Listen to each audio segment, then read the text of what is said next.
Olá, seja bem-vindo ao podcast 45 do Primeiro Tempo. Toda semana um papo muito legal aqui com pessoas inspiradoras que têm muito a nos ensinar, compartilhar suas histórias nessa nossa jornada do autoconhecimento. Bom, antes de anunciar aqui o meu convidado desta semana, dois rápidos recadinhos. O primeiro deles é convidá-lo para você assistir o documentário Pausa, o Intervalo do Mundo, um olhar sobre esses tempos pandêmicos. Eu trouxe gente bem legal para conversar comigo. Aliás, o documentário, nesta semana, estava vendo lá os números, ultrapassou a casa das 100 mil visualizações, um número muito expressivo. Como eu disse, eu trouxe gente bem legal aqui para conversar comigo, refletir comigo nesses tempos pandêmicos. Tem lá o velejador Amir Klink, o psicólogo Rosando Klinger, o músico Tony Bellotto, a filósofa Lúcia Helena Galvão, o físico Marcelo Gleiser, o rabino Newton Bonder, a médica Ana Cláudia Quintana Arantes, o sociólogo... Acho que vazou algum som aqui do telefone, acho que é o teu, né? Sim, foi o interfone que tocou aqui. Ah, então é que eu acho que vai vazar. Eu posso fazer a abertura de novo? Não tem problema. Pode, claro que sim. Porque claro acho que sim. o primeiro toque ele estourou um pouco aqui. Para mim, eu tentei insistir, mas ele ficou de fundinho. Então, de repente, eu acho que é melhor eu abrir de novo. Pode ser? Vamos lá? Claro. Vamos lá. 3, 2, 1. Olá, seja bem-vindo ao podcast 45 do Primeiro Tempo. Toda semana, papo muito legal aqui com pessoas inspiradoras que têm muito a nos ensinar, compartilhar suas histórias nessa nossa jornada do autoconhecimento. Antes aqui do papo desta semana, dois rápidos recadinhos. O primeiro deles, convidá-lo para assistir ao documentário Pausa, o Intervalo do Mundo, um olhar sobre esses tempos pandêmicos. Nesta semana, o filme ultrapassou a casa de 100 mil visualizações. Eu trouxe gente bem legal para refletir comigo. Tem lá a Monja Cohen, o velejador Amir Klink, o psicólogo Rosando Klinger, o músico Tony Bellotto, a filósofa Lúcia Helena Galvão, o físico Marcelo Gleiser, o rabino Newton Bonder, a médica Ana Cláudia Quintana Arantes, o sociólogo italiano Domenico De Masi, enfim, são 20 grandes nomes de diversas áreas do conhecimento. Deixei o link, inclusive do filme, do documentário, está lá no meu Instagram, o patricksantos.oficial.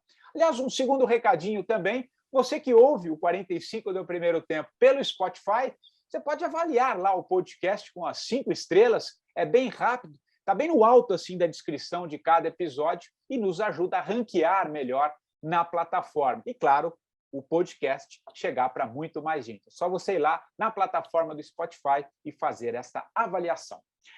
Bom, chega de recado dado. Vamos agora ao papo dessa semana, porque ele promete. Olha só, meu convidado de hoje espalha energia e espiritualidade por onde passa, tendo sempre à mão uma paleta das 7 cores dos chakras. Ele nos mostra, através da arte, que a vida é um eterno encontro com a nossa essência, com o nosso propósito. Aliás, foi quando logo cedo se deu conta que são nas sutilezas que moram a verdade, é que ele não teve dúvida em seguir o caminho do autoconhecimento e expressá-lo em tudo que ele faz. Estou falando do arquiteto, urbanista, artista plástico, grafiteiro Gabriel Menezes, ou simplesmente Mena, como ele é conhecido. Aliás, cada vez mais aí pelo mundo, tendo suas obras expostas, por exemplo, no Museu do Louvre, na França, intervenções de grafite por várias ruas de cidades ao redor do mundo e uma infinidade delas ainda maior aqui no Brasil, e em especial na cidade de São Paulo, a sua cidade natal. Tudo bem, Mena? Que legal tê-lo aqui no 45, querido. Eu não te conheço, mas passo por você diria que quase que diariamente numa das suas obras belíssimas ali no Viaduto Sumaré. Enfim, estou sempre te acompanhando, cara, e muito legal tê-lo aqui no 45. Salve, Patrick! Saudações a todos. Gratidão pelo convite, maravilhoso em estar aqui compartilhando com vocês. Parte daquilo que eu compartilho com o mundo também. Estou muito feliz. Gratidão mais uma vez pelo convite e por essa introdução maravilhosa. Que legal, que legal. E a arte, cara, para você chegou muito cedo, né? Eu estava, claro, como eu sempre faço, né? No que os meus entrevistados, pesquiso muito, leio muito sobre você. Cara, achei muito interessante como é que foi a sua trajetória, né? Eu lembro que você, numa entrevista ou algum vídeo que eu vi seu, você fala que ali na adolescência, mesmo no colégio, né? Você tinha um pouco de dificuldade de entender algumas coisas, de se concentrar, e que a partir ali dos desenhos isso te trazia atenção. E a partir dali você foi entendendo e mergulhando para esse caminho da arte, cara.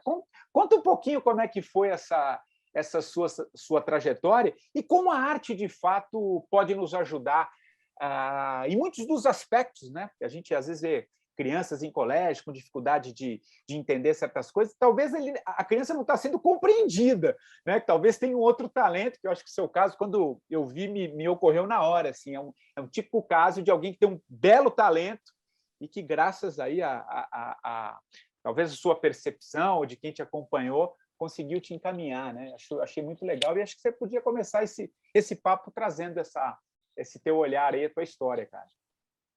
Gratidão.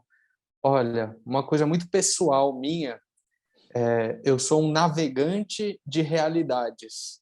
Eu já vivenciei inúmeros tipos de realidades diferentes desde que me conheço por gente. Inclusive, esse processo do despertar da consciência na Grande São Paulo, que é talvez o maior núcleo da Matrix, da ilusão, da matéria. O despertar aqui dentro é uma coisa incrível, incrível. Como você se conectar com a espiritualidade vivendo as maiores tentações mundanas numa cidade grande. Isso bom, essa é uma das realidades onde navegamos.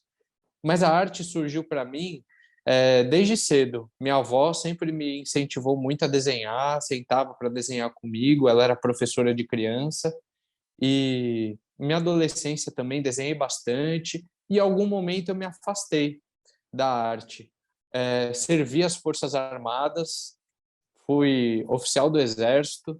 Isso Caramba, olha, isso eu não me sabia. dá uma isso me dá uma potência como homem, assim, de materializar, sabe, as artes, incrível. Hoje, no meu dia a dia, isso reflete muito a disciplina, na espiritualidade também. Isso se implica muito. E depois das Forças Armadas, eu caí na faculdade de arquitetura, em plena Belas Artes. Foi uma quebra de padrão assim Ah, gigantesca que aconteceu na minha vida. Saí da caixinha e fui assim pro oposto, né? Para a arte pura. Tive professores incríveis nessa faculdade e fui me despertando de novo como artista. Essa arte foi florescendo dentro de mim de novo. Foi onde eu comecei a me encontrar. E eu sempre estava entre amigos, sempre estava rodeado de pessoas. Minha família é uma família muito sociável, assim, muito querida no bairro, que eu moro aqui em São Paulo e etc. Então, eu sempre fui rodeado de pessoas. E quando eu comecei a pintar e a exteriorizar aquilo que eu tinha dentro de mim, comecei a me isolar um pouco do mundo. Isso fez com que eu entrasse mais para dentro de mim, revesse valores dentro de mim, como passou a não fazer mais sentido sair para balada, por exemplo, porque eu tinha algo tão nobre para se fazer, que era me conhecer um pouquinho melhor, que para mim se tornou ainda mais prazeroso. Para mim não fazia mais sentido em todas as festas de casamento que minha família era convidada, porque eu poderia aprender mais um pouquinho comigo mesmo. E aí eu comecei a me desapegar de algumas coisas e a focar naquilo que eu estava sentindo em fazer, que era expressar o que eu tinha dentro de mim. Eu comecei a pintar muito. Nesse meio tempo, eu ainda tinha um escritório de arquitetura e eu cheguei a executar mais de 20 obras com a minha sócia, projetos nossos, autorais. Muito especial esse momento da vida também. E aí eu tive que escolher qual dos caminhos eu gostaria de trilhar, aquilo que reverberava mais forte no meu coração. E a arte falou mais alto. E aí eu comecei a me dedicar mais na arte. Em um ano, eu pintei 85 quadros, que foi o número que eu abri a minha primeira exposição. Nesse momento eu ainda não tinha muitos muros na rua, não tinha visibilidade, mas foi muito especial essa primeira exposição, pois eu fui entendendo aonde que eu poderia abordar melhor aquilo que eu estava compartilhando com as pessoas que estavam ali observando e recebendo a arte. Então eu pude ver as críticas, eu pude ver os elogios naquele material de 85 obras que eu expressei. Isso foi em 2017, essa primeira exposição. E aí eu comecei a filtrar mais aquilo que agradava as pessoas, pois esse é o meu maior objetivo. Eu faço arte não só para agradar a mim, mas para ser uma mensagem amorosa e sutil e alegre para aquele que observa também. Inclusive, esse é um dos maiores valores que eu coloco dentro da minha arte, ser uma arte acessível a todos. E isso é incrível, porque eu estou pintando na rua, uma criança para e elogia, uma criança para e manda um beijo, tira foto. Um idoso faz a mesma coisa, um jovem faz a mesma coisa, um adulto também. Isso é muito mágico. A mulher faz isso, o homem faz isso, o gay faz isso. Para mim, o objetivo maior assim para a arte é abrir as portas para que todos possam recebê-la. E eu digo isso também para os artistas que estão nos ouvindo, que é muito importante a gente manter a balança da arte em equilíbrio. Muito importante. O dar e o receber. Essa semana mesmo eu fiz um trabalho voluntário numa escola pública na Brasilândia, e eu pinto escolas públicas, as escolas particulares que podem pagar, elas pagam também. Pinto asilos. Nessa pandemia eu pintei acho que 6 hospitais e murais enormes para levar a mensagem para as pessoas, para levar a fé para as pessoas, o amor para as pessoas, a alegria. Hoje, com a arte de rua, eu sinto que esse movimento se tornou muito maravilhoso, assim, porque as pessoas não precisam mais só ir ao museu para encontrar uma obra de arte. Ela pode ir no centro de São Paulo, fazer um passeio e está ali, ó, disponível para todo mundo. Isso é incrível, essa nova era mesmo da arte. Não, é muito. Acho que você encerrou com um gancho aí que eu quero falar muito com você, que é essa nova era, né? E te ouvindo, eu não sabia esse seu lado militar, digamos assim, no início da carreira. Um morador da Zona Norte, imagino que tenha sido ali no Barro Branco, não sei se foi ali que você traçou um pouco Servi no CPOR. CPOR. CPOR São Paulo. Que legal. E interessante a forma como você trouxe, né? Quer dizer, aquela disciplina, de alguma maneira, te ajudou, né, no que você viria fazer logo depois. É muito interessante a gente olhar para a vida, né? Tudo aquilo que a gente passou, de alguma maneira, nos conduz, né? Nos ajuda naquilo que a gente acaba fazendo e descobrindo ao longo da vida, e você descobriu na arte, né? E é muito legal. É muito interessante também esse trabalho voluntário. Eu vi que você fez acho que numa parede lá na casa André Luiz também, um trabalho lindo que você fez Sim. lá e nesses asilos. É muito, muito interessante. E dentro dessa nova era, porque você é muito jovem, né, cara? Você está com que idade, Mena? 30 e alguma Tenho coisa? 30 anos. Ué, pô, super, super novo, assim, já ganhando o mundo. E o que é essa nova era para você? Assim, o que você entende por nova era? Como é que você a partir do que você faz, né, que é um trabalho muito bonito e quem vai estar acompanhando aqui, quem não conhece vai conhecer, que é muito muito interessante. Como é que você se enquadra? E como é que você vê? E o que é essa nova era para você? Esse mundo que está se desenhando, né? A gente passou um momento muito difícil aí por conta da pandemia, mas tenho certeza, pelo que a forma como você encara a vida, você sabe que isso também trouxe desdobramentos, né, para o desenvolvimento da humanidade de uma forma geral. O que é essa nova era para você? Acho que eu queria muito te ouvir, cara. Nova era. Assim como nós temos nossos signos, quando a gente nasceu no mês em que nascemos, rege algum signo. A Terra, o planeta Terra também está numa conjuntura no espaço de estrelas e planetas. De 2000 em 2000 anos, a Terra muda de era. A era passada, quando Jesus veio à Terra, foi a era de peixes, foi marcada como a era de peixes. E agora estamos 2000 anos depois, um pouquinho mais, mudando de era. Agora estamos entrando na era de Aquário. O que muda nisso, né? Há 2000 anos atrás, imagina que antes de Jesus vir trazer uma palavra de amor, as pessoas se matavam por... Hoje já se matam por tão pouco. Antigamente isso era infinitamente pior. Infinitamente. Ele plantou uma sementinha lá atrás que hoje está geminando, que é a semente do amor, a semente da compaixão, do respeito. E isso é o que vai reger, a partir desse momento, a era de Aquário, que é uma era muito mais amorosa, com respeito ao próximo, com empatia, pensando no bem comum.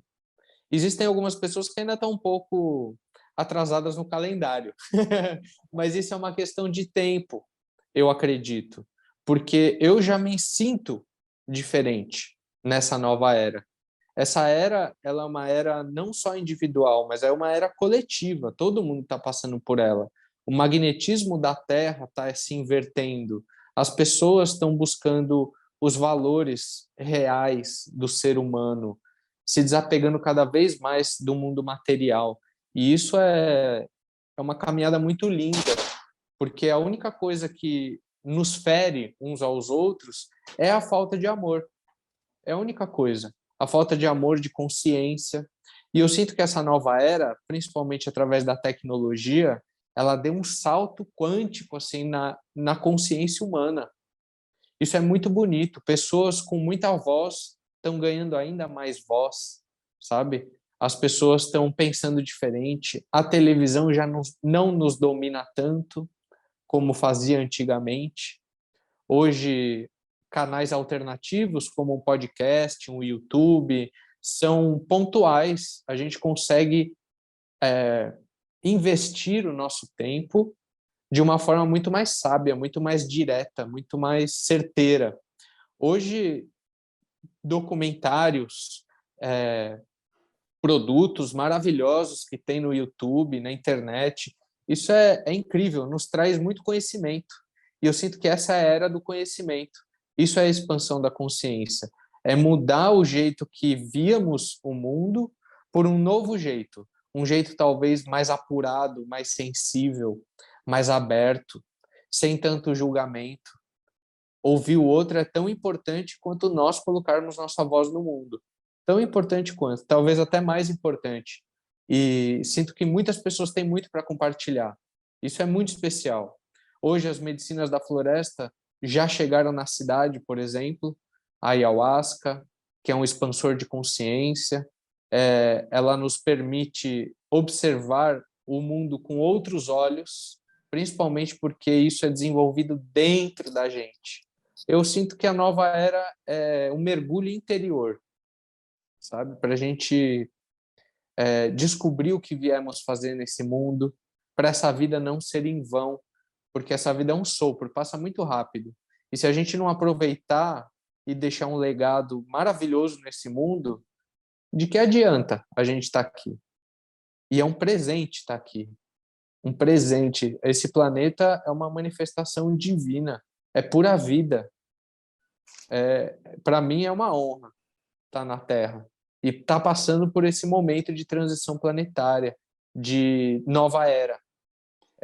Eu sinto que existem muitos guerreiros e guerreiras da luz compartilhando a mensagem, trazendo conhecimentos ancestrais que foram perdidos no meio desse caminho. Ancestrais, eu digo, porque no Egito, por exemplo, tem muito conhecimento sobre a espiritualidade. As simbologias egípcias, como o olho de Horus, a flor da vida, o símbolo Ankh, que é a cruz ansata, eles trazem uma consciência muito suprema, assim, muito superior a nós.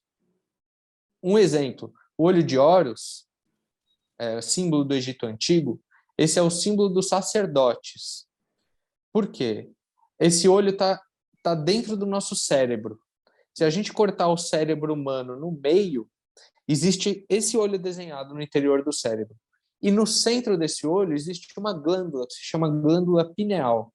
Essa glândula é aquela que emite um hormônio que se chama DMT. Ele é despertado no cérebro e isso faz com que tenhamos uma conexão com o divino, com o sutil, com os chakras superiores, que é o chakra frontal e o chakra coronário. Essa glândula, com o passar do tempo, na nossa era industrial, ela foi sendo calcificada através de maus hábitos, como, por exemplo, ingerir muito açúcar, álcool, pensamentos negativos, música de baixa frequência. Tudo isso vai criando uma película em volta dessa glândula, o que nos afasta de Deus. Isso geneticamente. E isso já tinha o conhecimento no Egito, há mais de 20 mil anos atrás. Esses conhecimentos sobre a criação dos seres humanos, de Deus, sobre a Terra, já foram falados muito tempo. E hoje a gente busca sempre um arquétipo, uma imagem para se apegar e esquece que Deus está no mais simples de tudo. Está em cada célula nossa. Nós somos Deus. Tudo é Deus. E eu sinto que a nova era traz essa consciência. Não de só empoderamento. Eu sou Deus, então eu vou fazer o que eu quiser. Não, mas de muito respeito, de muita empatia. Porque se Deus está em mim, Deus também está no meu irmão. Está na pessoa que trabalha na minha casa. Está na pessoa que eu encontro na rua. Desejar o mal para o outro é desejar o mal para si. E isso não nos entorpece só como comunidade, mas no todo. Porque imagina, se o nosso corpo é repleto de milhões de composto de milhões de células, nós somos as milhões de células no corpo do planeta Terra. Existem células cancerígenas na Terra, mas existem células com muita luz e que são capazes de transformar essa célula cancerígena. Afinal, nosso corpo também já foi descoberto, né? Algumas maneiras de curar o câncer. Não, nada, te ouvindo assim, nada está separado de nada, né? Acho que isso está muito claro na tua resposta. Achei muito, muito interessante essa sua, né, esse caminho que você trouxe para essa nova era, né? Que foi a pergunta que eu lhe fiz. Achei muito interessante aquela primeira parte também da resposta que você trouxe, que existem outros caminhos, né? Eu digo, você citou YouTube, documentário, podcast, quer dizer, tem conteúdos bons também, né? Fora daquele mainstream, né? Que a gente que normalmente sempre ditou a narrativa do mundo, né? E eu sinto isso te ouvindo, eu percebo, né? Às vezes a gente fica muito fechado naquele mundo, a gente acha que é só ali aqueles mesmos canais de sempre, aquela forma de pensar de sempre, mas não, né? Tem outras alternativas e outros caminhos. Acho muito, muito interessante esse teu olhar, porque eu compartilho, né? Compartilho muito desse olhar. Tem coisa boa acontecendo também. Então, queria deixar Tem aqui muita coisa boa. Esse é o melhor momento que vivemos no planeta Terra. Nunca a Terra esteve tão boa quanto está agora. Pessoas tão iluminadas ganhando voz, sabe? É muito lindo ver esse processo. porque Eu é sei para que onde a muitas gente vezes. foca, né? Às vezes, onde a gente foca é que a gente vai. Se você focar só naquilo que você está acostumado, aquele mainstream que eu estou dizendo, você vai ver um mundo, mas tem um outro acontecendo também, né? Acho que é isso que você quer dizer. Infinitas realidades, múltiplas realidades acontecendo ao mesmo tempo. Isso é muito lindo. Mena, Eu sinto que, às vezes, desculpa, irmão, não, claro, eu claro, sinto claro. que, às vezes, o caminho da evolução é um caminho doloroso. A gente precisa passar, muitas vezes, pela dor para crescer, mas nem sempre a dor é o único caminho. Existe o amor também, em tudo, em todas as nossas escolhas, todas elas. E eu sinto que depois da pandemia, ou melhor, durante a pandemia mesmo, isso ficou muito gritante dentro de mim. Quando eu comecei a me desconectar da televisão, dos noticiários e ver aquele monte de só notícia ruim, ruim, ruim, ruim, eu comecei a orar. Ao invés de me gastar o meu tempo com isso, eu comecei a orar, a pedir para Deus me iluminar meus pensamentos, proteger minha família. E um dia que eu estava assim, com energia sobrando, eu pedi para Deus: me manda uma missão. eu não aguento mais ficar dentro da minha casa esperando o mundo acabar, eu quero trabalhar.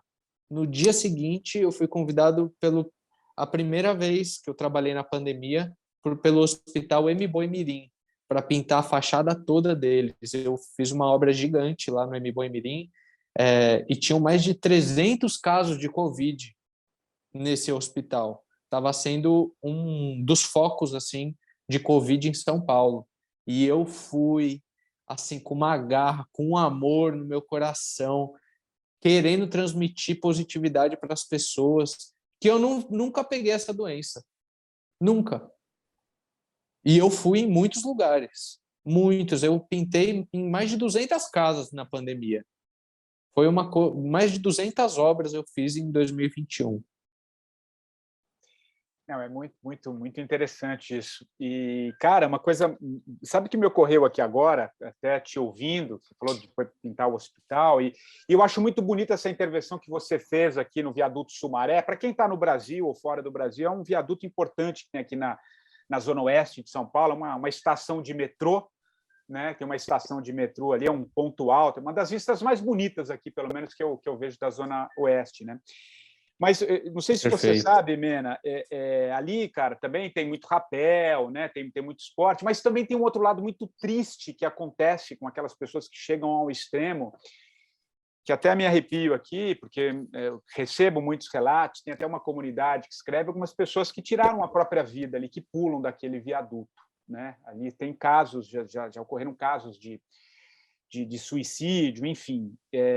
E quando eu passei ali, que eu vi porque é recente essa pintura que você fez ali, eu acho que não deve ter, acho que nem um ano, eu acho, 6 meses, alguma coisa assim, depois você me corrige se eu estiver errado.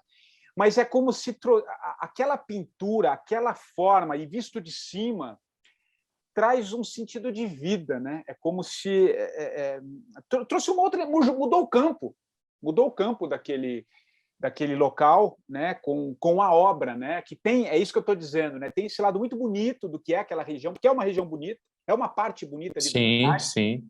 e ao mesmo tempo tem essa coisa do esporte, mas também tem essa dor, né, isso acontece, tem muitos relatos ali, então eu achei muito interessante, quando eu vi pela primeira vez, vi que era você, que eu acompanho o teu trabalho, quando eu vi que era você, e olhando ali de cima, é como se, sabe, trouxesse um pouco de paz, de luz, de uma outra, mudou a frequência do viaduto, digamos assim. Então, queria trazer Perfeito. esse relato, porque é recente, né, Mena? Eu estou enganado. É recente, sim, tem menos de um ano. É isso mesmo. É, meu amigo. Mena, faz bruxaria, cara. Não é à toa, não. Nada disso é o acaso. Eu sinto que eu estou onde eu tenho que estar, assim, e o universo tem me conduzido para lugares maravilhosos, assim, que merecem muita transformação. Esse viaduto, vou te falar que realmente ele estava esquecido. Tava, cara. Ele estava com uma energia assim muito de esquecimento, sujo, as Sujo. paredes todas descascando e foi um trabalhão, porque eu e minha equipe raspamos todas as paredes lá. A gente tirou toda aquela tinta que tá, sabe, caindo. A gente raspou tudo. Foram mais de 400 litros de tinta só Uau. para o fundo do viaduto, mais quase 800 latas de spray para Caramba. poder fazer a arte. Sabe, as 7 cores, eu sempre me refiro a elas como as 7 cores sagradas, pois elas são a fragmentação da luz. Quando a gente coloca um cristal em frente ao sol, ele emite um arco-íris. Ele é um espectro, né, que divide a luz em raios, e esses raios se formam um arco-íris, que são as cores que os nossos olhos humanos podem captar e enxergar. Existem relatos que existem muitas outras cores, mas o que nosso corpo consegue captar é essa paleta. Como essa paleta junta numa intervenção daquele tamanho tá ali vibrando, ainda mais com as intenções, com a oração que eu faço durante a pintura, com as músicas que eu ouço, aquilo se torna um campo mesmo, pois as cores juntas é a luz. e não há energia negativa que não seja transformada. Não há. Tanto é que você falou que o espaço mudou, o campo do espaço mudou, porque é real, mas não é o MENA só que faz isso. Isso é a composição e a intenção com que eu faço isso, sabe? Por exemplo, se você entrar em um canto do viaduto, você vai, por um lado do viaduto, você vai passar pelo vermelho, que é a cor do chakra básico, pelo laranja, que é a cor do chakra sexual, o amarelo, o chakra do poder pessoal, o verde, que é o amor, se encontra no chakra cardíaco, o turquesa, que é o chakra laríngeo, chakra da expressão, o azul, que é o chakra frontal, e o roxo, que é o chakra coronário. Então, inconscientemente, as pessoas já estão recebendo essas cores e isso já está se harmonizando dentro delas.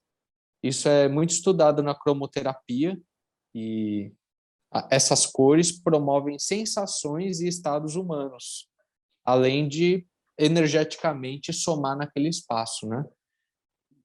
E essa intervenção foi uma intervenção muito especial, muito.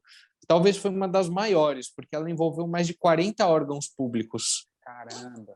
Metrô, CT, polícia, prefeitura, subprefeitura, Secretaria do Meio Ambiente, Secretaria do Estado. Meu Deus do céu!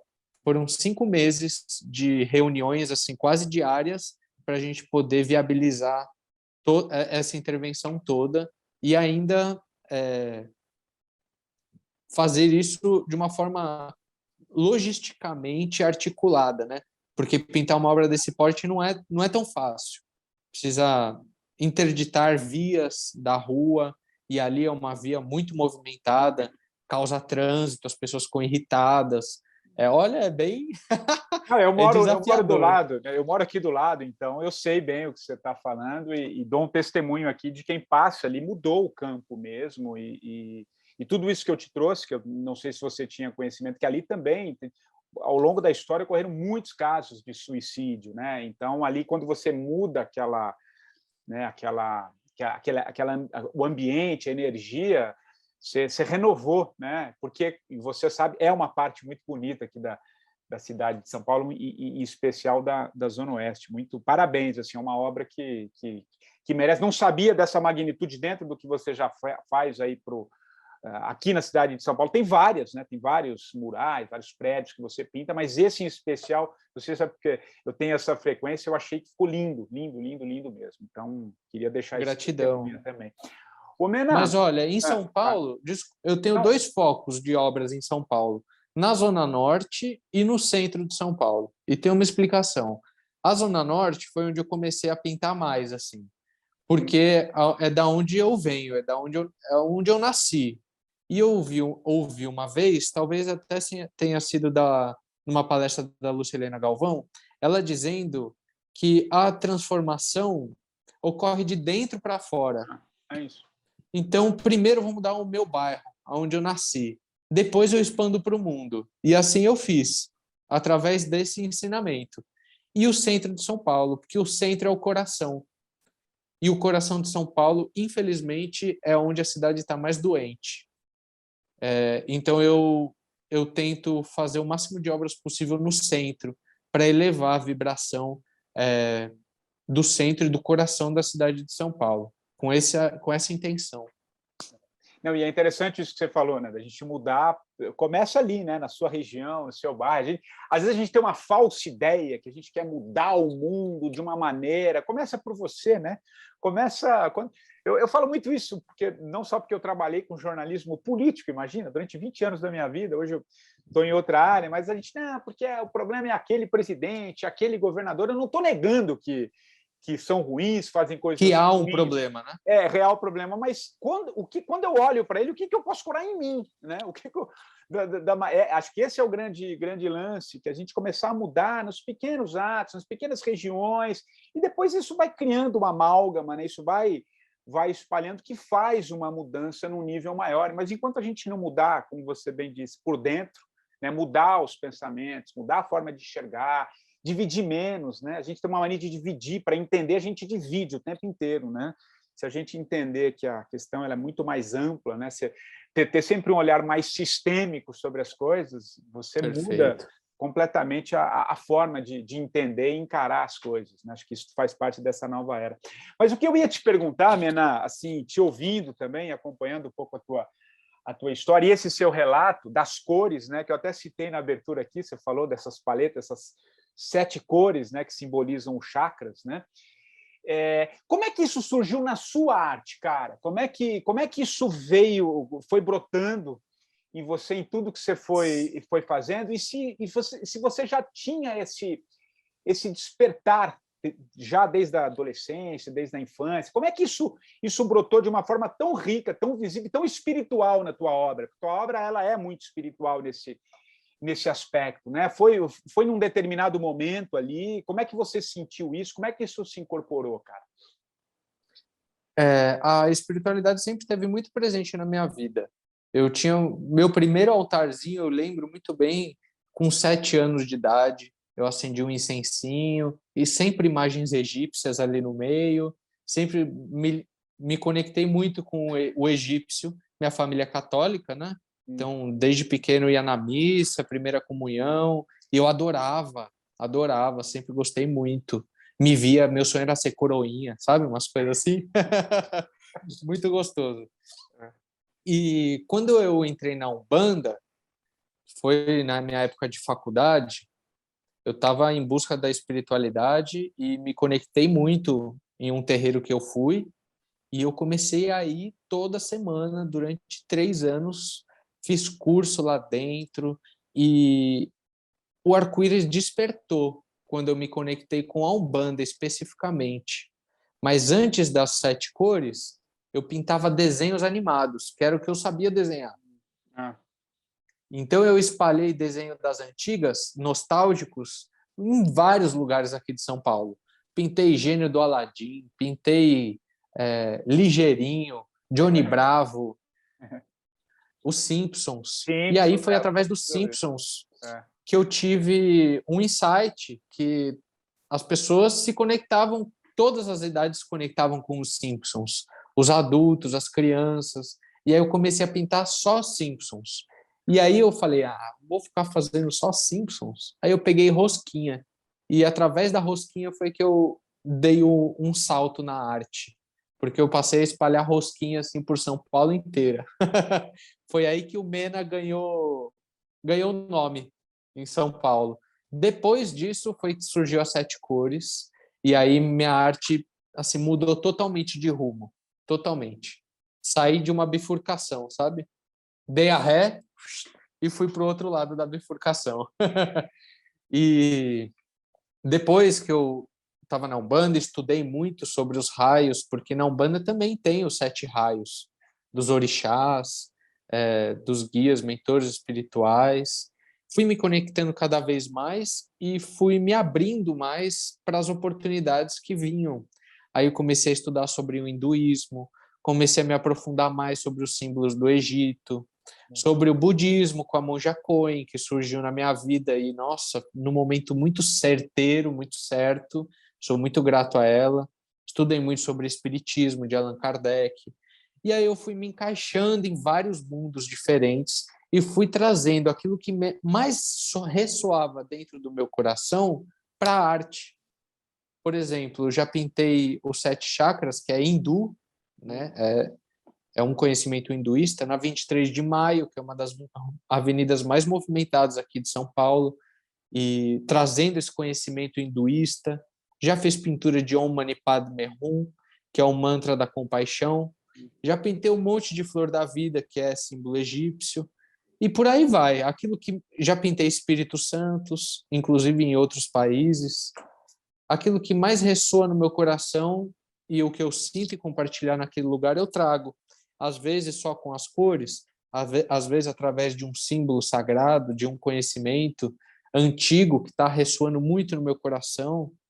Quando eu comecei a estudar sobre o xamanismo mais profundamente, Galeria Pajé me chamou para pintar o prédio deles. É tudo muito sincrônico, assim. Eu acredito muito que é pela vibração mesmo.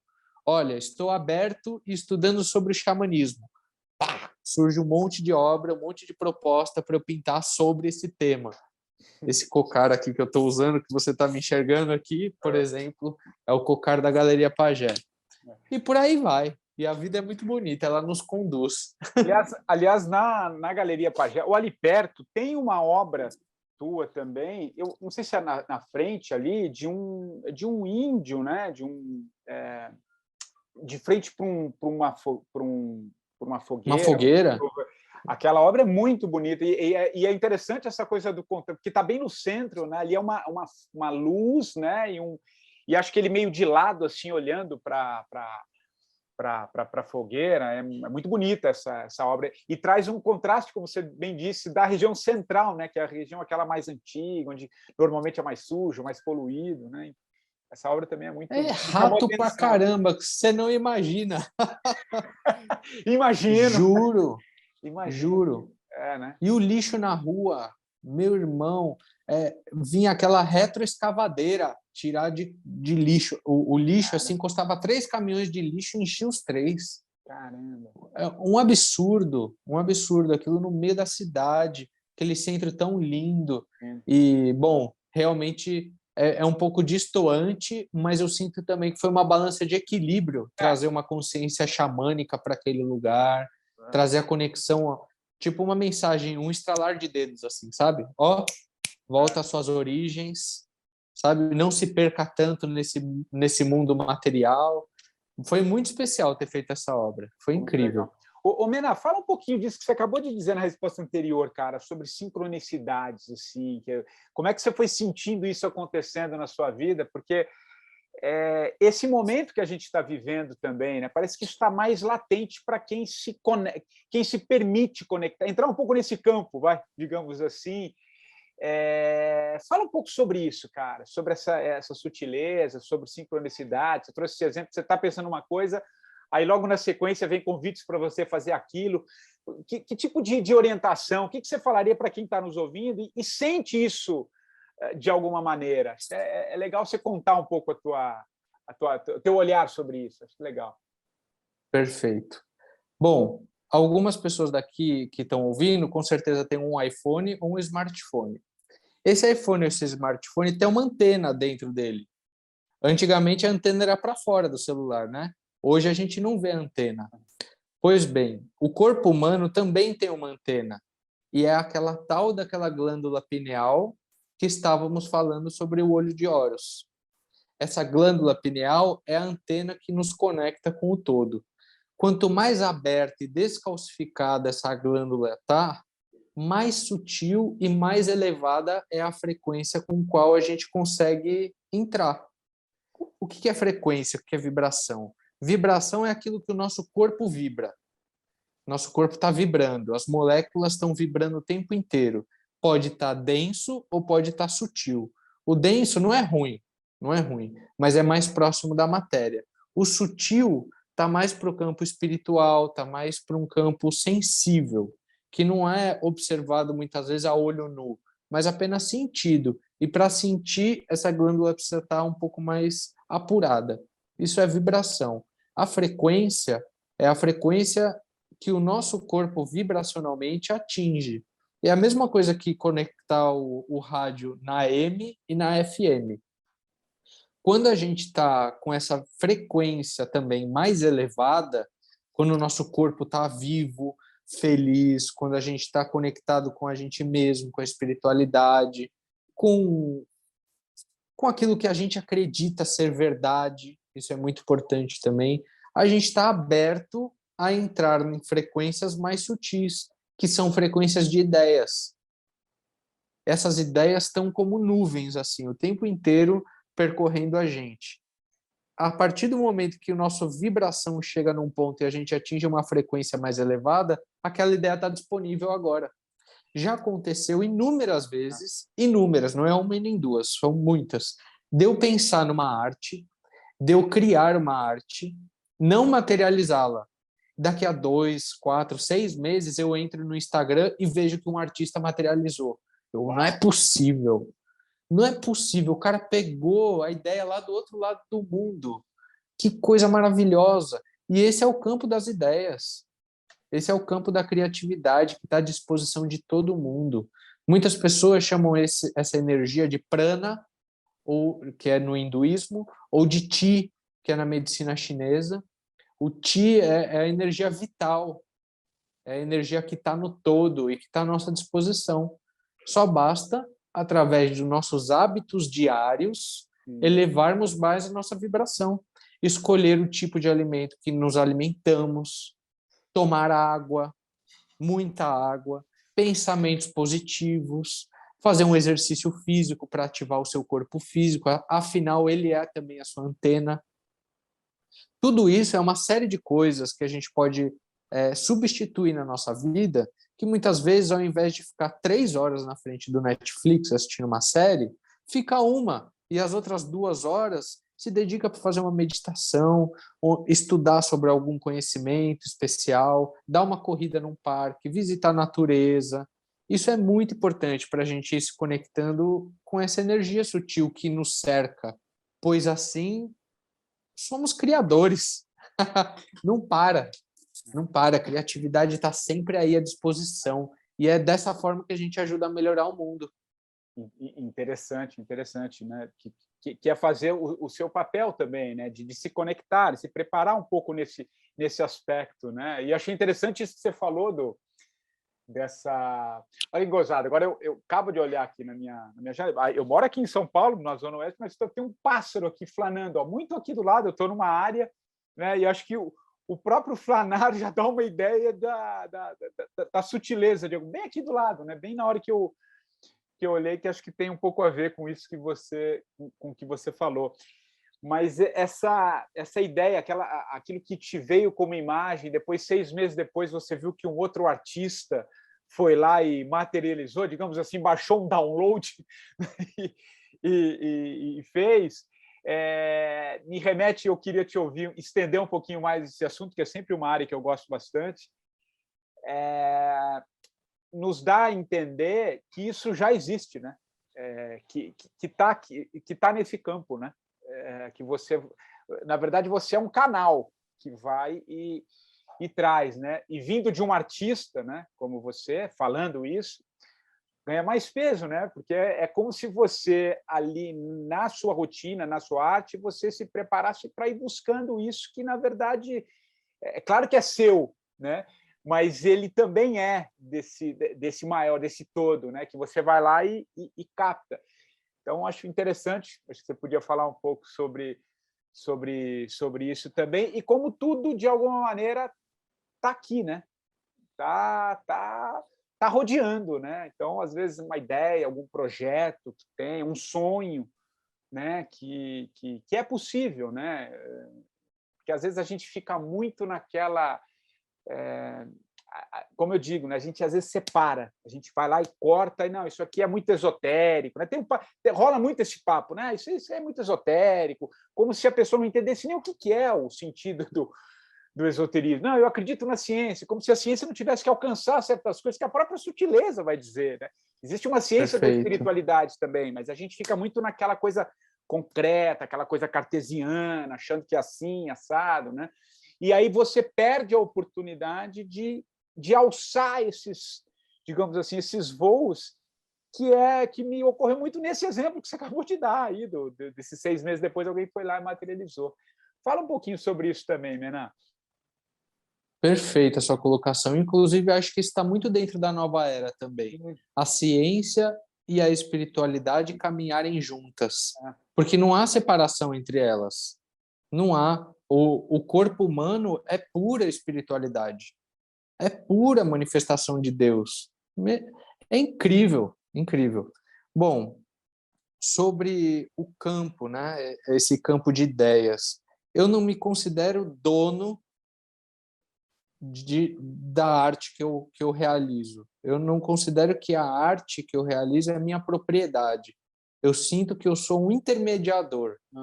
Exatamente isso que você trouxe. Eu capto aquilo que está no campo, aquilo que está no astral, e aquele campo de ideia, de sentimento, e materializo através do meu corpo físico e das ferramentas que eu uso para fazer o trabalho, como a lata de spray, um pincel de tinta. e etc.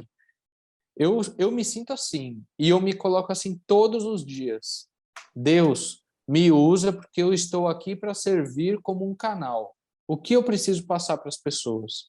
O que nesse lugar precisa ser transformado? Estou à sua disposição. E assim, hoje, a minha arte, a arte que eu realizo, é o meu servir, é a minha entrega. Não é porque eu estou ganhando que eu não estou entregando para o mundo. Eu vejo a minha profissão, o meu trabalho, como a minha missão de vida. Eu tenho essa consciência. E eu sei, porque eu já li em alguns livros, inclusive, que a arte é uma das maiores manifestações da espiritualidade. É uma forma, é uma imagem que às vezes não precisa ter nada escrito para a pessoa sentir. E a espiritualidade é isso, é o sentimento, é a energia que aquela arte vibra, é o amor que foi colocado ali. Fica pulsando mesmo. Eu passo na frente de algumas obras que eu fiz e eu lembro de todo o processo que foi para materializar ela e que muitas vezes não foi fácil. E eu vejo toda aquela dedicação que eu coloquei pulsando ali para as pessoas. Isso é magnífico, é como se tivesse vida própria. E, mas eu acho que isso é colocado, isso acontece quando a gente se coloca nesse lugar de humildade, sabe? Porque a espiritualidade também é isso, é nos tornarmos humildes. O próprio Jesus Cristo curou um monte de pessoas e ele não ficava falando para ninguém que ele curou as pessoas. Ele não precisava de aplausos, ele não precisava. Era só o que ele sentia que era o certo em fazer. E eu me sinto assim também. Obviamente, não em comparação com um grande mestre, mas no caminho. No caminho. E todos nós, né, Mena, temos as nossas artes também.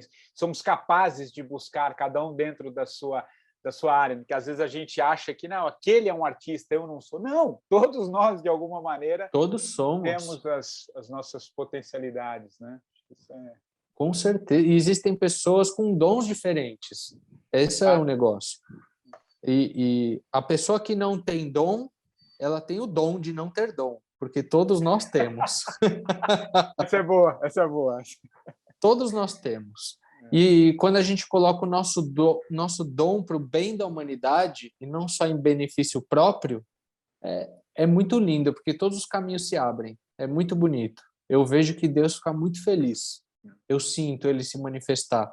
Não esotericamente, tá? Eu sinto no meu coração mesmo. É verdade. Mena, a gente está caminhando aqui para o fim da nossa conversa. Aliás, está uma delícia, cara. Antes de te pedir uma indicação de um livro e também que você escolha a música que encerra aqui a nossa versão, eu queria te ouvir só agora mesmo no finalzinho. O que você imagina, assim, para onde você está olhando para os próximos anos? O que reverbera em você? Que tipo de chamado você está prestes a atender dentro do que você já faz, né? Você é muito conhecido aqui em São Paulo, né? Tem muitas obras, algumas obras também ao redor do mundo. O que você está pensando, cara? Ou você vai simplesmente ver o que a vida vai te colocar? Como é que você está olhando um pouquinho para o tempo, para o futuro? Não que a gente consiga dividir o tempo, porque ele é muito relativo, mas assim, o que você está emanando, o que você pensa daqui para frente dentro do que você já faz? Perfeito. Eu sinto que eu preciso continuar fazendo aquilo que eu amo fazer.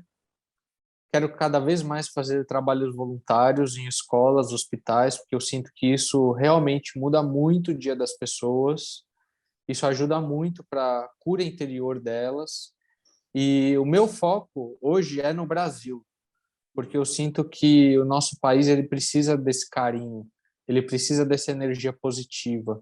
Eu sonho muito em pintar em Brasília, muito.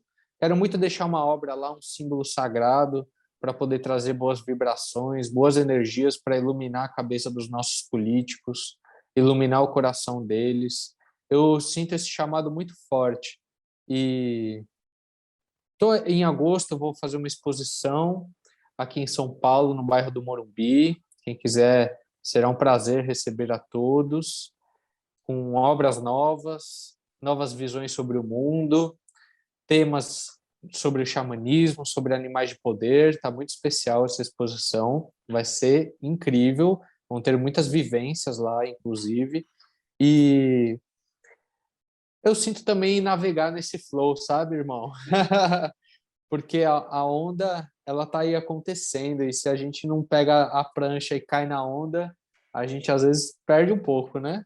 E acaba se frustrando quando toma algum tombinho não calculado. Então eu sinto também que o universo vai me conduzindo, muitos projetos novos estão por vir, alguns prédios, inclusive. Quero pintar prédios aqui na Zona Norte também, para trazer cada vez mais a arte para cá, que aqui é muito carente de arte.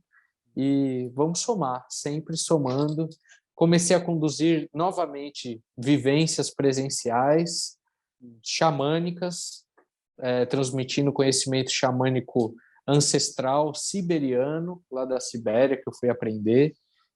Estou fazendo essas vivências aqui em São Paulo, no Espaço EIWA, que é um espaço muito especial, na Lapa.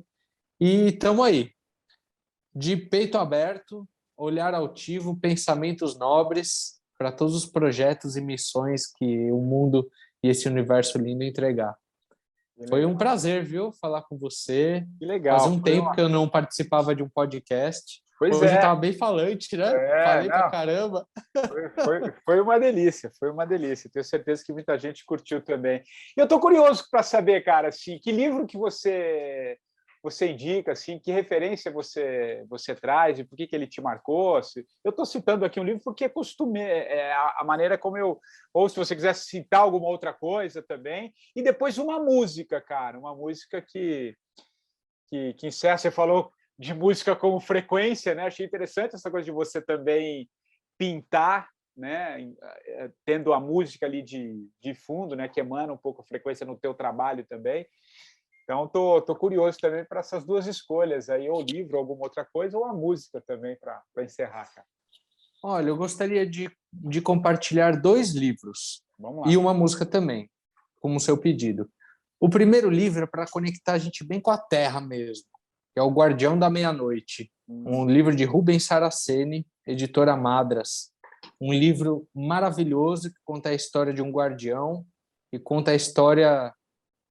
Uma introdução sobre o mundo espiritual. Muito especial, foi um livro incrível na minha jornada. O segundo livro, mais sutil, mais do campo espiritual, O Antigo Segredo da Flor da Vida. É um livro também incrível, que foi traduzido para o português e tem conhecimentos assim maravilhosos, mais profundamente sobre a Flor da Vida, que é uma geometria sagrada de mais de 30 mil anos. Muitas coisas também clarearam na minha cabeça com esse livro. Legal. E a música, A Começar em Mim. A Começar em Mim. Música do Vocal Livre, é uma música muito especial que fala sobre amor, A Começar em Mim. Que legal. Adorei as indicações. Eu conheci o Guardião da Meia-Noite, mas não conheci o Antigo Segredo da Flor, né? Flor da Vida, que, aliás, é um símbolo. Aliás, eu tenho ele aqui no meu computador, bem pequenininho, é um símbolo muito, muito bonito, que emana muita força. E eu vejo também muito nas suas obras, né? Acho que você leva, aliás, esses símbolos, né? Acho que a geometria sagrada, acho que tem muito, muito também tudo que você faz e que você pinta. Mena, adorei a conversa, a entrevista, foi uma delícia, cara. Queria muito te agradecer, viu? Gratidão a você, Patrick, a todos que ouviram aqui até o final, nossa conversa. Peço desculpa se eu falei um pouquinho em excesso, mas acho que é para isso também, né? É isso aí. É conhecimento, é do coração. Nada do que eu falei aqui eu não sinto verdade. Tudo isso que eu falei eu realmente vivo e sinto dentro do meu coração. Então, eu desejo que possa servir para pelo menos uma pessoa. Se serviu para uma pessoa, já valeu a pena esse podcast, já essa nossa conversa. Foi muito especial estar aqui. Uma delícia. Obrigado, Mena. E o 45 do primeiro tempo, você já sabe, volta na próxima semana, sempre trazendo um novo convidado. Se você quiser indicar alguém também, vai lá. Aliás, o Mena foi indicado aqui também pelos ouvintes do podcast. Vai lá no meu Instagram, o patricksantos.oficial. Vai lá no direct e mande também a sua sugestão. Um abraço e até lá.